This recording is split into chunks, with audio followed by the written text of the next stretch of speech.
Everyone, welcome back to study central. इस video में business environment के नेक्स्ट चैप्टर या नेक्स्ट टॉपिक को डिस्कस करते हैं।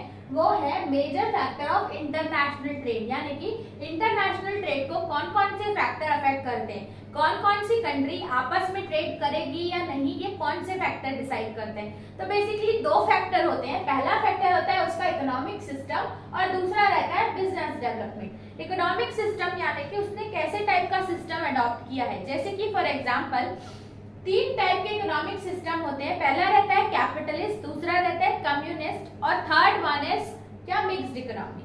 कैपिटलिस्ट ऐसा इकोनॉमिक सिस्टम है जिसमें सिर्फ private ownership of production and consumption रहती है, यानी कि जो इकोनॉमिक एक्टिविटीज रहती है वो सिर्फ प्राइवेट ही कर पाते हैं, उसमें गवर्नमेंट या स्टेट का कोई इंटरफेरेंस नहीं रहता। लिखा हुआ है private ownership of production and distribution.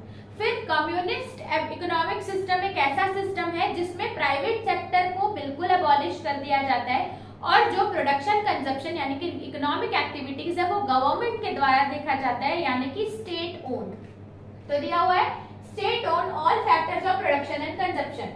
फिर थर्ड टाइप का आता है third mixed economic system is a mixture of both communist and capitalist. India में आपको पता है कि गवर्नमेंट सेक्टर भी रहते हैं तो प्राइवेट सेक्टर भी रहते हैं। तो मिक्स्ड इकोनॉमिक सिस्टम ऐसा सिस्टम रहता है जिसमें बोथ प्राइवेट ओनरशिप और पब्लिक दोनों जॉइंटली रन करते हैं इकोनॉमिक सिस्टम को।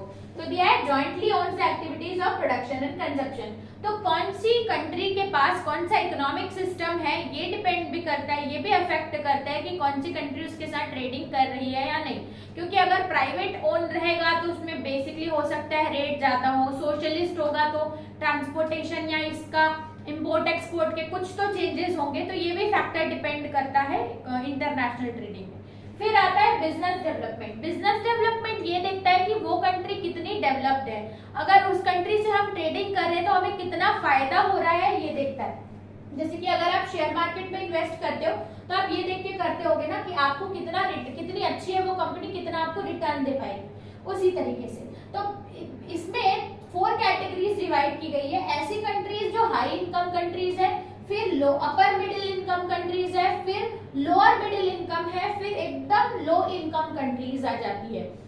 अब हाई इनकम कंट्रीज ऐसी कंट्री है जिनका GNP gross national product rate बहुत अच्छा है, पर कैपिटा भी बहुत अच्छा है, उनका सर्विस सेक्टर में 50% से ज्यादा इन्वेस्टमेंट या ग्रोथ सर्विस सेक्टर कर रही है, उनका लिटरेसी रेट अच्छा है, इंडस्ट्रीज उनमें अच्छी हैं। तो ये कंट्री में अगर हम ट्रेडिंग करते हैं तो हमें बहुत सारे फायदे हैं। तो ये आता है हमारा हाई इनकम कंट्रीज, इसमें यूएसए, यूके ये सब आते हैं। फिर सेकंड आता है upper middle income countries. Upper middle income countries ऐसी कंट्रीज होती है जिनका इंडस्ट्रियल सेक्टर बहुत ग्रोथ कर रहा होता है और उनका पता है ग्रॉस डोमेस्टिक प्रोडक्ट भी बहुत अच्छा है, प्लस वो ग्रो कर रही है। तो ऐसी कंट्रीज जिसका इंडस्ट्रियल ग्रोथ अच्छा है तो इस पे भी बहुत सारी कंट्रीज ट्रेड कर सकती है। फिर आता है lower middle income countries. Lower middle income countries ऐसी कंट्रीज रहती है जिनमें चीप लेबर आपको मिलेंगे, जिनका जीडीपी ग्रोथ उतना अच्छा नहीं है, उनमें एजुकेशन नहीं है, एम्प्लॉयमेंट नहीं है, जहाँ पे कंज्यूमरिज्म ज्यादा है, यानी कि कंज्यूमर मार्केट बहुत ज्यादा है। फिर फोर्थ कंट्री टाइप आती है low income. Low income country यानी कि जिसका एग्रीकल्चर सेक्टर पे ही सिर्फ फोकस है एम्प्लॉयमेंट के लिए, प्राइवेट सेक्टर या सेकेंडरी सेक्टर कुछ काम नहीं कर रहे या सर्विस सेक्टर की ग्रोथ ही नहीं है, वो लो इनकम कंट्रीज। उसमें आपका इंडस्ट्रीज डेवलपमेंट नहीं हो रही, लिटरेसी रेट अच्छा नहीं है, एम्प्लॉयमेंट अपॉर्चुनिटी अच्छी नहीं है और अदर डेवलपमेंट अच्छी नहीं है, तो वो आती है हमारी लो इनकम कंट्रीज में। तो ये कंट्रीज के स्टेटस भी डिफाइन करते हैं या ये बताते हैं कि कौन सी कंट्री इनके साथ इंटरनेशनल ट्रेड करेगी या नहीं। तो ये था हमारा topic about major factor of international environment. ये भी आपका 8 मार्क्स का क्वेश्चन पूछ सकता है कि फैक्टर्स क्या है और मीनिंग ऑफ इंटरनेशनल ट्रेड क्या है। तो इस वीडियो में इतना ही रखते हैं, चलते हैं नेक्स्ट वीडियो में, देखते हैं इस चैप्टर का नेक्स्ट टॉपिक। तब तक के लिए थैंक्स फॉर वॉचिंग।